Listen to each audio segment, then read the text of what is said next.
Hello again and welcome to another edition of Shed Talk, my weekly magazine video series looking at the keeping, breeding and showing of cage birds, and with a particular focus on exhibition budgerigars. And indeed in this episode that is going to be the main focus. We're going to get a roundup of the breeding budgerigars. We'll look at all of the breeding cages in a bit of detail, let you know how they're going in terms of what round they're on and any youngsters that they've produced from the last rounds. So an update from the this time last month, I suppose. The other thing we will do is we'll get the young birds out of the nappy flight, and we'll have another quick look at them in a show cage. If nothing else, it gives them a bit of training in the show cage, so we will do that. We'll see how they've developed over the last month or so. So that's going to be the main focus of this particular episode. I'd like to say a quick thank you to all those who took the time to feedback on the question time, Shed Talk question time feature that we had in the last episode. Lots of people found that useful and thought it was quite a good addition to the normal features within Shed Talk. So I will continue that, and we've got another one in this episode. So we'll have a look at that towards the end of the episode. If you do have any questions, don't forget to either post them on the comment section of YouTube, or alternatively go over onto the Facebook page, Shed Talk Facebook page, and post them on there. On the subject of the Facebook page, I haven't posted too much on there recently. Part of that has been because I've been a little bit under the weather, as you're probably aware, and also just in terms of time doing that. I will try and post a few more things on there coming up in the next few weeks, so touch wood, we'll be able to do that. If you do enjoy the videos, don't forget to hit the like button. Of course, as I just said, please do comment. Doesn't have to be questions, just general comments are always appreciated. And if you haven't yet subscribed, then do hit the subscribe button, and of course if you want early notifications of when I release future videos, then hit the bell. Right, so let's have a quick roundup of, or rather a bit of an in-depth look at how the breeding budgerigars are going. So we'll start off with my grey family. We'll do the same as we did I think the last 2 or 3 times, so we'll run around the family groups and have a look at them in those family groups rather than by cage. So as I say, the grey family, then we've got 2 pairs down from the grey family. The first of those is a opaline cinnamon grey crossed to a dark green, and they're in cage 7.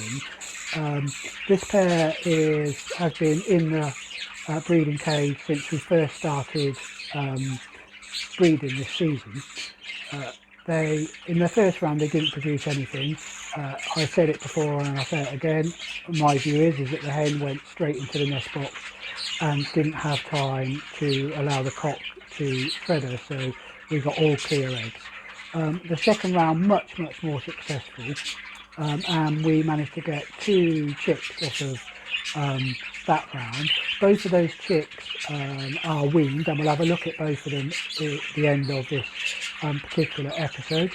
They're now in the nappy flight.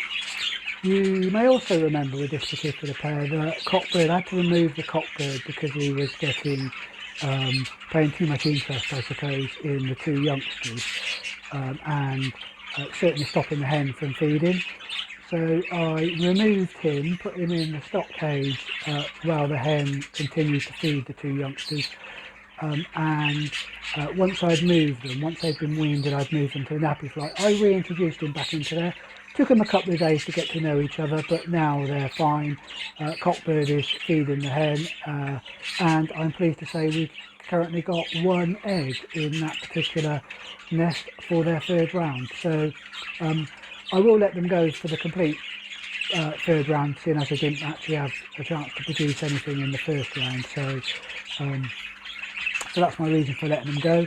And also hopefully we'll get another couple of chicks off of this cockbird as he's coming to the end of his active breeding life, I suppose. So that's the first of the grey family pairs, and like I say, a bit of success there with the 2 chicks and some more eggs. So the second pair in the grey family is a cinnamon grey-green young bird.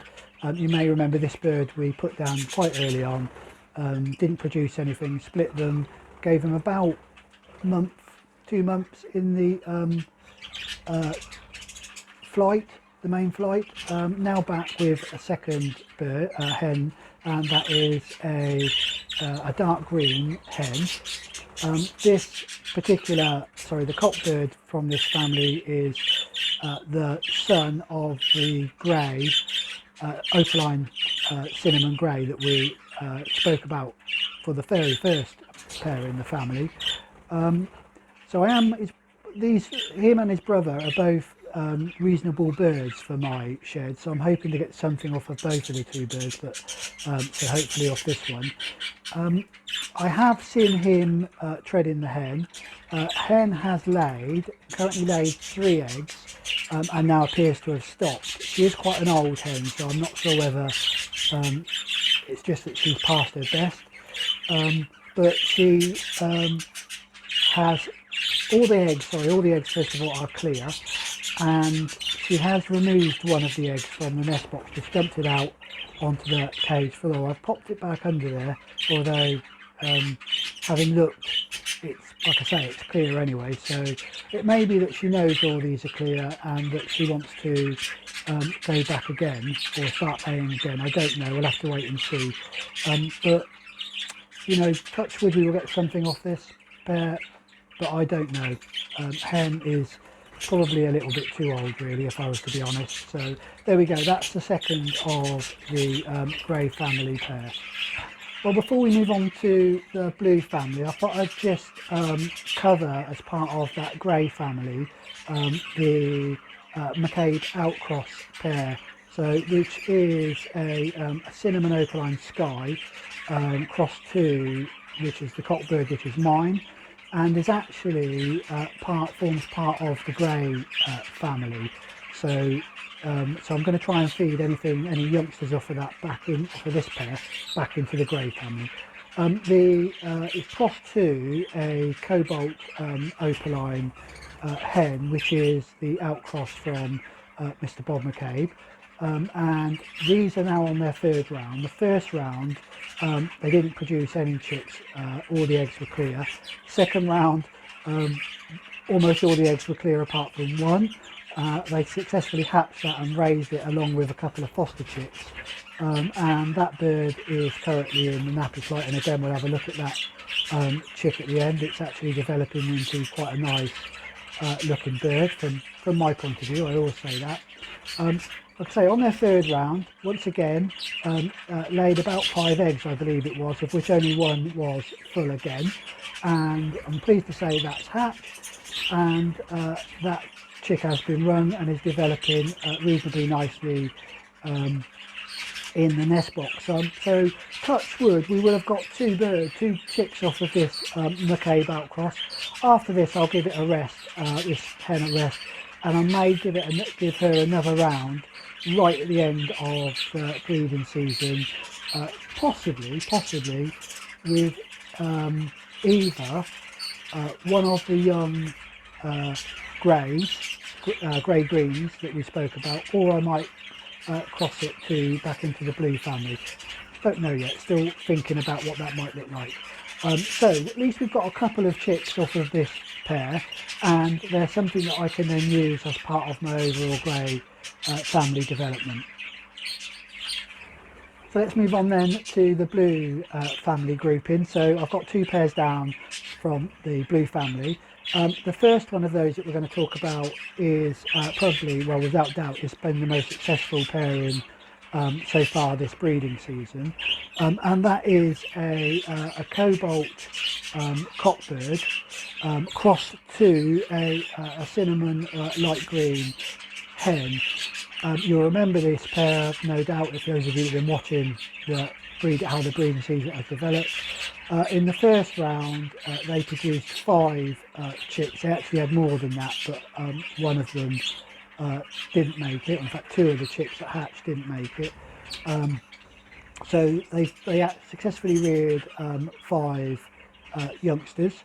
All those are in the nappy fight, and we'll have a look at those again, as I say, at the end of this particular episode. Second round, reasonably successful again. They have so far, or they've got 4 chicks that are currently being weaned.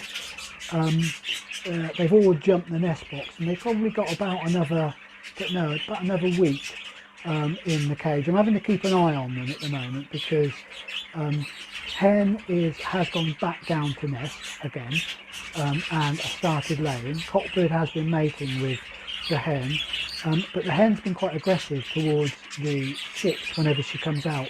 No sign of any, that she's causing them any harm, but she certainly doesn't like them being at the feeder when she's at the feeder. And the cockbird is, when the hen's in the nest box, is being, I'll say, overly affectionate towards a couple of the chicks. They're actually quite capable of looking after themselves. So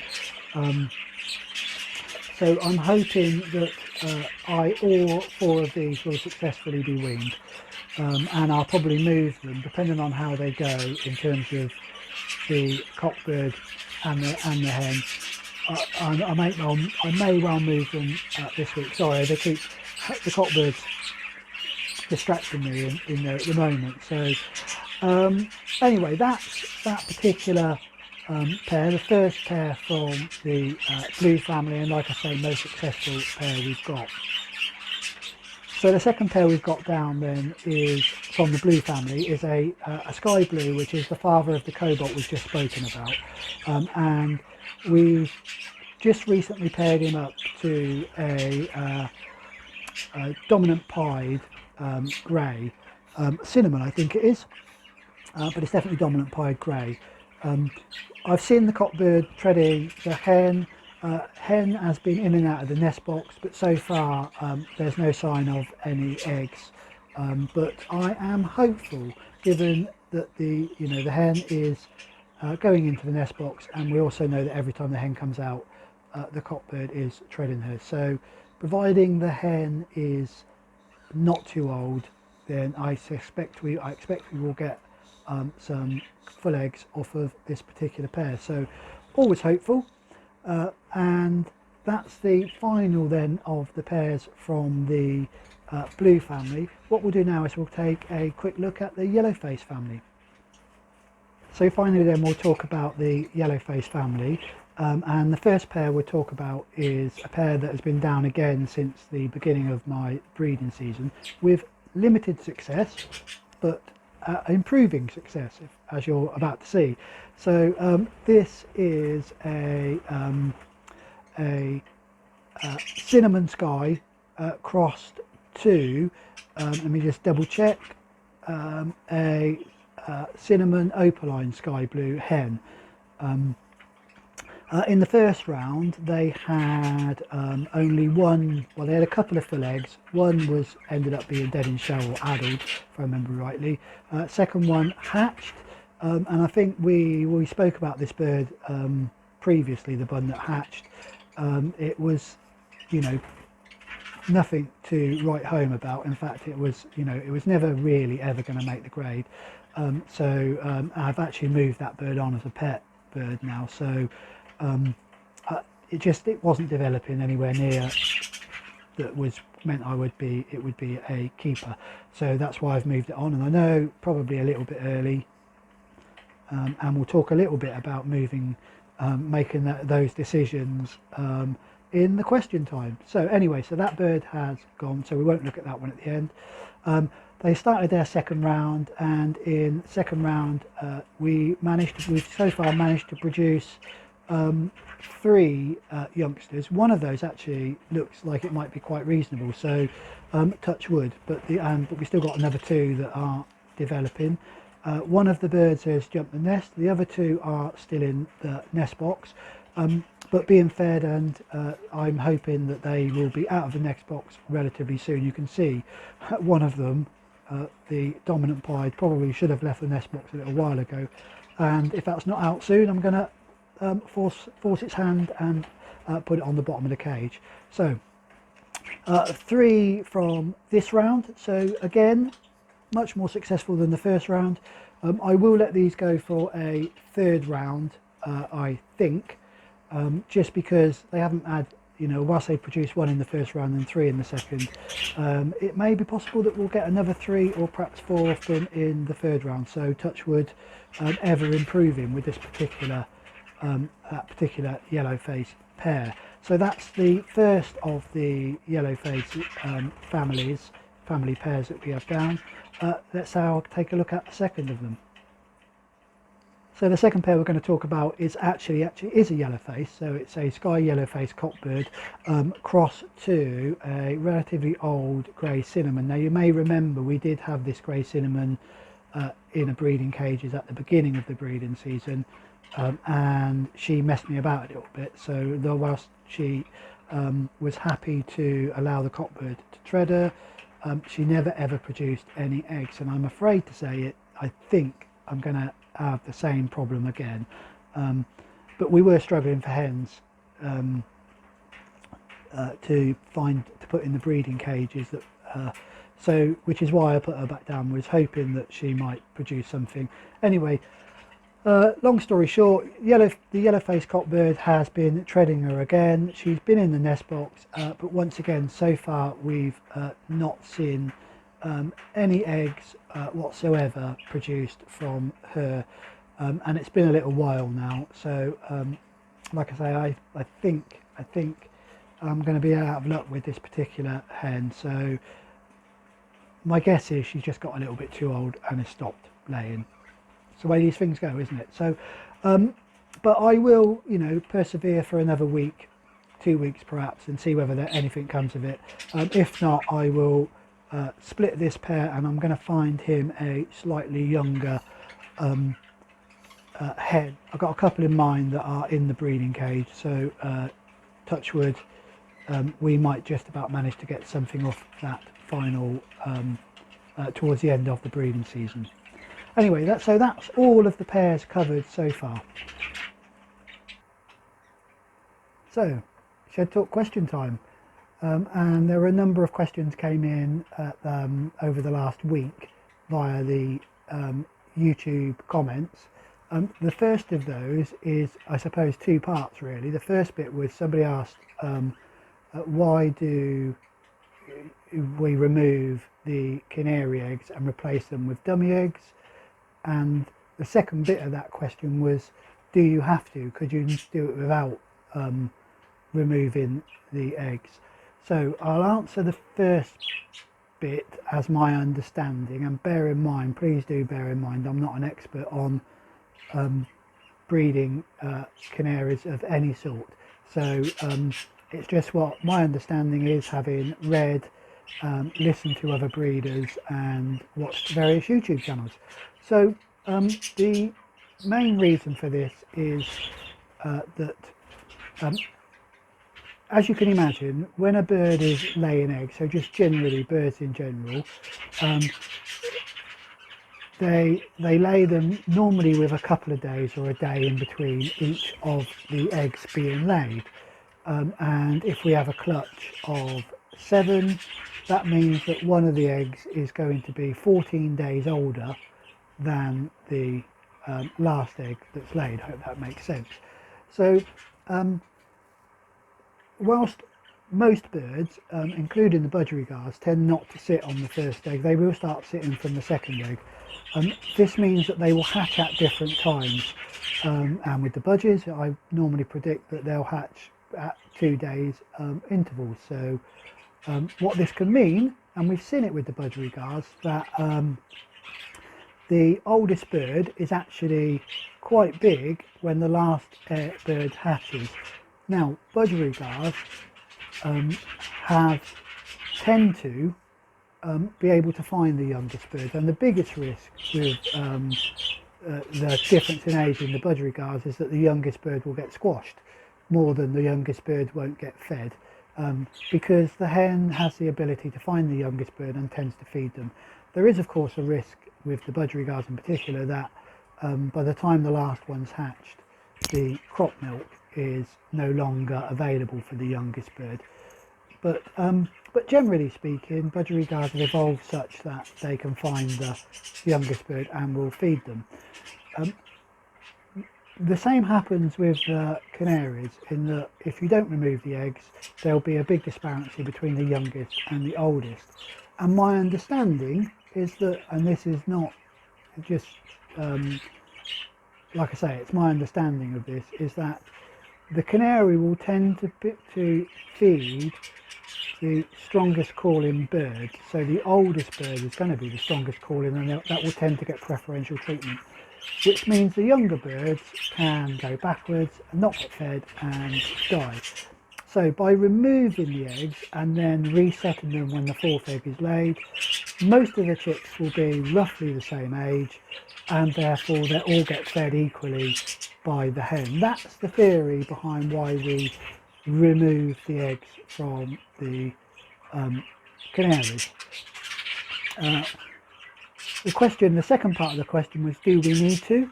Well, in actual fact, somebody, again in the comments section, said that they have never removed eggs from their canaries when they breed them, and they've never had a problem of only the oldest birds being fed. So quite clearly from that, the answer is yes, you can manage to get by without actually removing the eggs. For me, what am I going to do? My plan is still to remove the eggs and reset them, because I'm still very much a beginner at this, very much a novice, and therefore I'm going to go by the information that I've been given from various breeders that I have spoken directly to, and in particularly the two breeders that have given me the 5 canaries. That's what they do, so it's my intention to do that. So that's why we remove the eggs and reset them, and also whether or not it's absolutely necessary. So another question that came in was around improving your birds, and it was particularly around improving the budgerigars. This came in from one of our regular contributors via the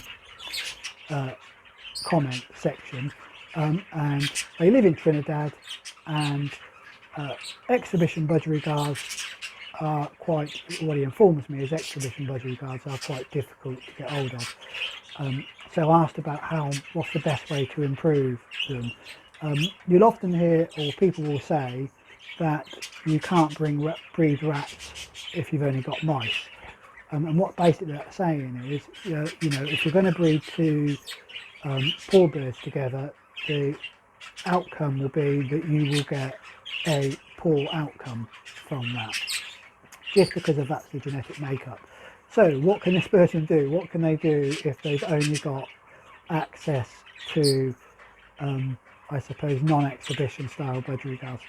The only thing I can suggest is that you look around, go to a few shows, see who is winning at those shows, identify the style of bird that is winning, and see if you can get hold of some birds from that person.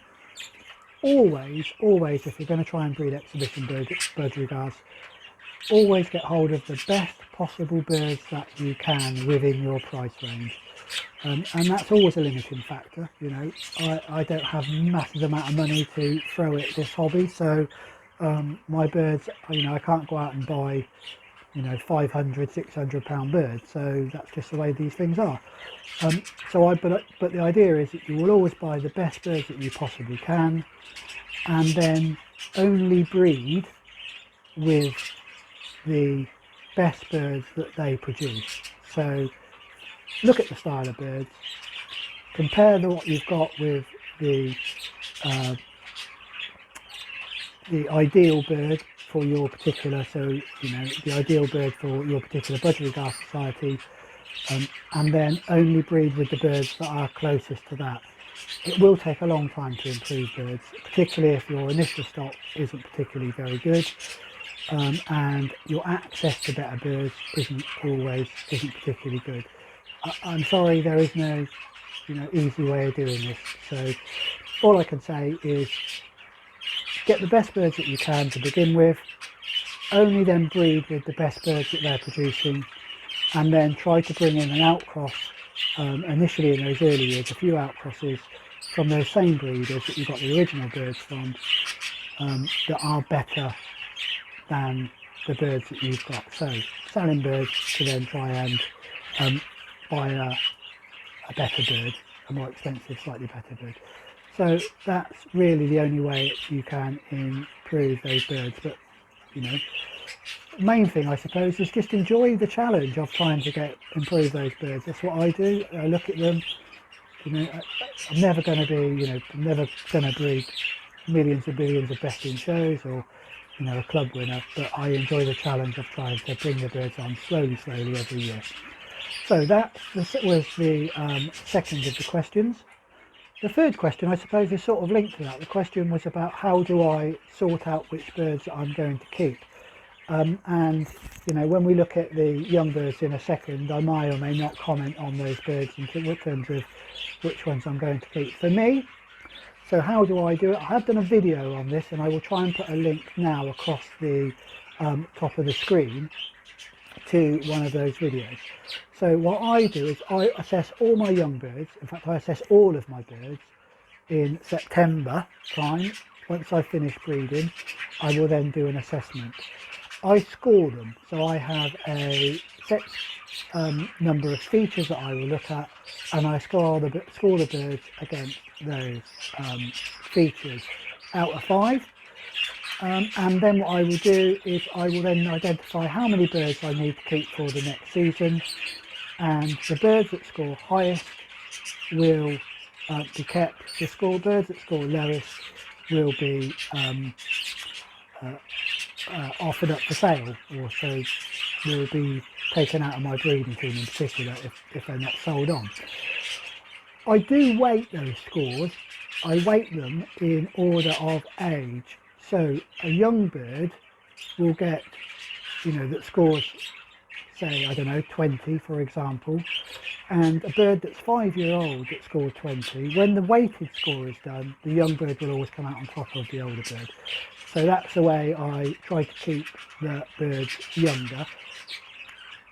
It is difficult when you're looking at disparity of young birds, so I will take that into account when I'm looking at particularly the young birds and go, actually this one here is, you know, 3 months old compared to a bird that is 9 months old. I understand that it still have a bit of growing to do.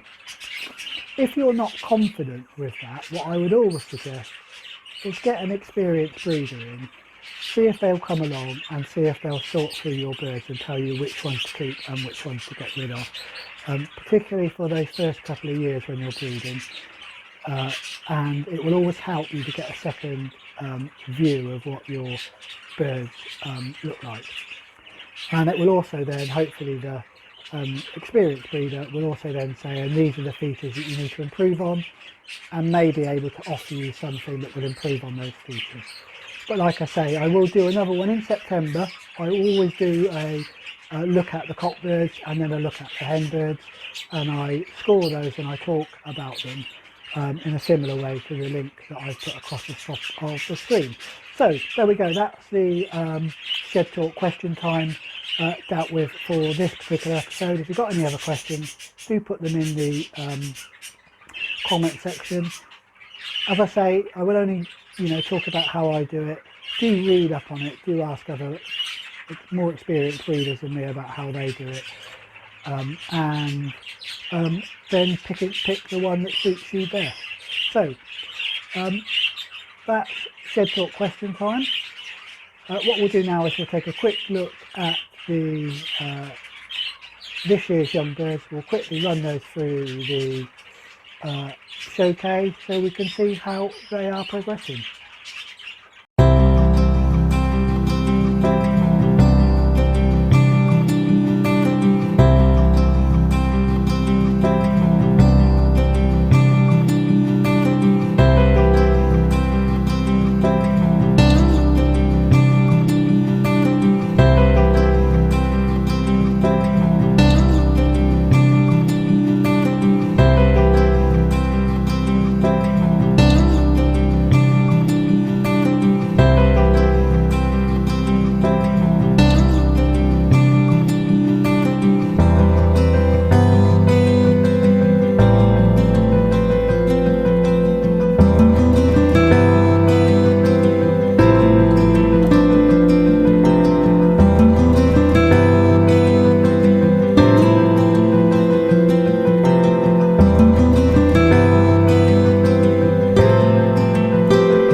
Well, I've now put all of the young birds back in the nappy flight, nursery flight, whatever you want to call it, and that is just about all we've got time for in this particular episode.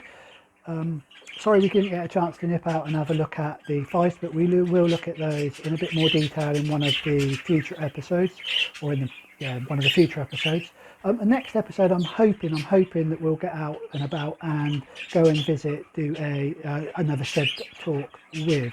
I just need to finalise the details. Hopefully we'll be able to get out and do that this week. So, like I say, that is just about all we've got time for in this episode. As always, if you enjoy the videos, like, comment, subscribe, do all that sort of stuff. But most importantly, please do stay safe and don't forget to enjoy your birds.